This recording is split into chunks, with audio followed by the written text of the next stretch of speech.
He's getting buried under all them collector's editions. Yrel, my girl, I'm so sorry. La, la, la, la, la, la, la. Hey, it's Soul, and welcome back to Warcraft Weekly. We're back. We're kind of tanned, if you could call it that. And the hype train is gaining steam as we get ready for pre-patch round 2. It's kind of weird. Do us a favor and hit the like button, subscribe for more content, and let's talk schedule. A quick overview of what's going down next week, aka the short version of the upcoming Monday video. The Dracthyr Evoker race class combo will finally be available to play. The Ultimate Dungeon and the World events will begin their 2-week period. In the next few days, I'm going to have a guide on what to do and how best to tackle them if that's your thing. I'm going to presume that the realms are going to be down for a little bit longer of a maintenance for North American servers. You're welcome, EU. But in the meantime, at 9 a.m. Pacific time, a new cinematic is going to release on Tuesday, a kind of launch cinematic, and we don't know what to expect. So I'm pumped. It's a bonus cinematic. I mean, heck yeah. And I know it's kind of strange to be like, Terran, daddy, please give me another cinematic. I love it so much. OMG, you are so weird. But if we're getting a new kind of cinematic on a Tuesday, does that mean that the Legacies series that feature the Dracthyr is, done? The third chapter released this week, which finally revealed new information about Neltharion before he became Deathwing. You might already know what I'm talking about, but this is a spoiler-free video, sorry about that, so you can, check the link somewhere up there if you haven't seen the third chapter of the Legacies cinematic. But back to my point, this part 3 seemed to end on a pretty final note. I'm a little bit sad that we might not see more, but this launch cinematic announcement thing, it sounds like it's gonna be pretty hype. Later that day, at 3 p.m. Pacific, Twitch drops will be enabled for the next few days. So you want to make sure that your Twitch account is linked to your Battle.net thing, and then tune in to any drop enabled stream. You'll know because we're going to be promoting ourselves. Then you need to accrue 4 hours of watch time, and you should be given the first of a few drops, a kite. Wow, very exciting. And that's just Tuesday. Wednesday is going to be very special. In the afternoon at around 2 p.m. Pacific time, I am going to be posting a developer interview with Eric Holmberg-Wiedler, one of the profession developers for Dragonflight. It should be exciting, and I've got a good idea of what kind of questions I'm going to ask, but if there's anything that you would like to ask, chime in the comments below. It might make it in. So with a weird schedule this coming week, what are my streams going to look like? And here's a reminder to use the navigation thing below to get to where you want to go. The Tuesday video reveal is at 9 a.m., so you can expect me to pop on at my usual time, 8:30 a.m. Pacific. Afterwards, we're gonna, chat and react for a little while, and then I'm gonna pop up for a little bit. Odds are pretty good that Realms will still be down due to the patch. But later that day, around 2 or 3 p.m., I'm gonna come back on even if Realms are not. That way I can be present when Twitch drops are enabled, and then you can start adding up your time.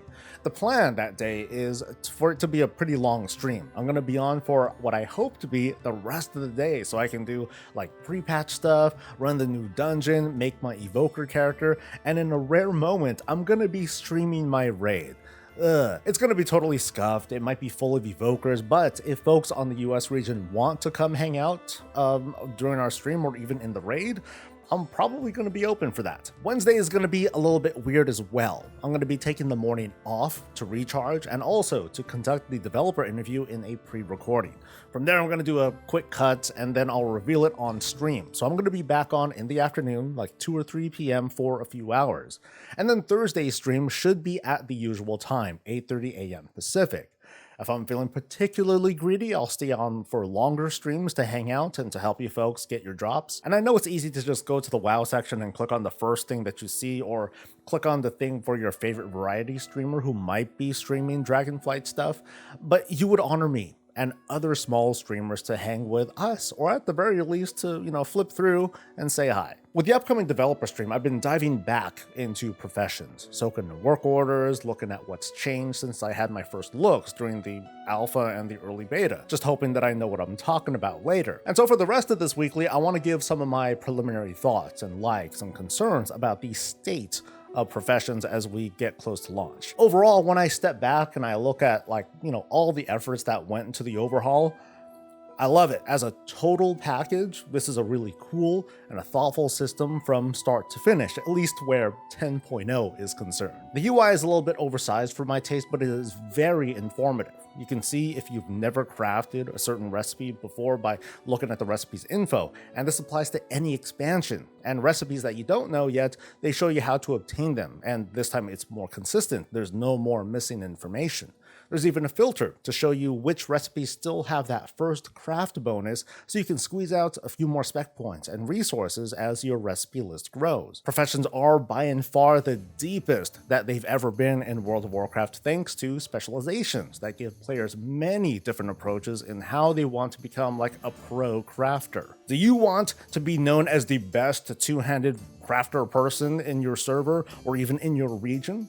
Do you want to be the most versatile crafter instead, being able to craft like any epic piece of armor, albeit at a lower quality? As a scribe, do you want to invest heavily into being able to make missives to customize gear stats, or do you want to master the initial steps of production, like be able to take low-level herbs to make high-level ink in greater quantities? Or do you want a greater chance at gathering rare materials from herbs, or do you want to gather while on your dragon riding mount as like a mechanome? Now these ideas might sound cool and at the same time a little bit distressing because all of us who are going to participate in this are going to have to make these choices. It's very roleplay to make a choice with consequences, but it's also upsetting when we feel like we made the wrong choice. And so far there's no sign that respecing is going to be possible. It sort of gives those covenant switching vibes, right? Now this might be a hot take, but I'm okay with that because beyond these early choices that we make, we can always pivot a little bit, we can change course, and before long, we'll have mastered what our first profession choice build thing is, and then we can start filling out the rest. Profession specializations are not a choice of either or, it's a choice of what you want first, and then second, and then so on. If you want to gather herbs and ore while mounted, it feels like it'll take a good few weeks, and to me, it's a good early investment to make. But to others, not so much. They'd rather focus on something else. The point is we're going to get both anyway, which brings me to some concerns that I want to share with you. What if I'm a new player, jumping in weeks or months into Dragonflight? Won't I feel like behind compared to other crafters? Now, one advantage that I'll have as a new player is that I'd be coming into a bit more of a mature market, and it'll be easier for me to make a decision based on what my server wants and can already provide. Materials on the region-wide auction house will undoubtedly be cheaper too, but will there be like a catch-up of sorts? Now, Shadowlands managed to do it with legendary crafting, so I wonder if and how it's going to be handled here. Work orders are also going to be a brand new thing that players will encounter for the first time. It's been a long-wanted system, but the WoW team had to consider the relationship between who I call the client, who's asking for gear or whatever, and the crafter who's answering these requests. Populated realms are bound to be chaotic, with a lot of players with materials asking for gear and crafters competing to take business. There are legit concerns that crafters who are overzealous about leveling early on will kind of shoot themselves in the foot by accepting these cheap commissions, which could have a lasting impact. That's why there are crafting limits that are imposed right now. You can do 10 per day with up to 30 you can store to prevent any one person from being like a hero of the people. However, at the moment, public crafting orders are still limited to the realm. Now that could spell trouble for smaller servers with a crafting community that's going to have to compete very hard to take the few requests that come in. The reality is that with crafting orders, the WoW team is challenging these crafters to expand on how they deliver these goods.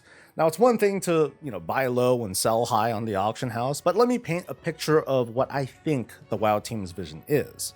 Okay, this is actually what I'll be doing when Dragonflight goes live, but whatever. Each day I'm going to look at crafting orders and see what I can make. All I have to do really is be at a crafting station. I just open up the profession UI and I do a search on crafting orders.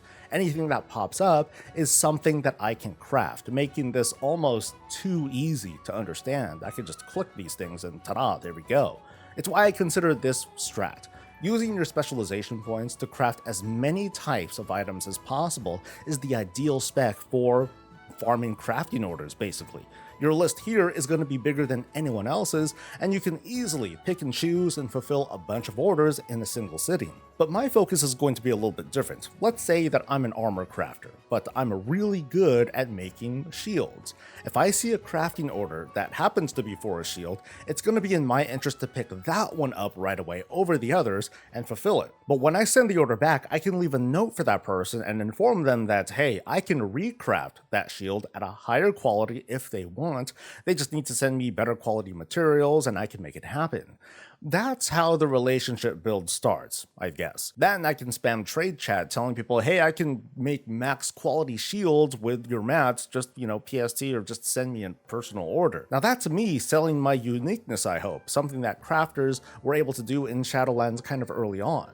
Now going beyond that, I can let folks know on my Discord channel, or the WoW subreddit, or Facebook, or Twitter if that still exists by the time Dragonflight launches. I've heard from a lot of folks that these public crafting orders should let the client demand a certain quality of their crafted good, and I gotta push back against that. Setting a filter like that for public orders is basically saying that you only want rank 5 crafted goods, which is fine, don't get me wrong, but it also tells up-and-coming crafters that, hey, while you can finally craft that two-handed sword, no one's gonna want it until you can craft the best version of it, and that's a little bit punitive.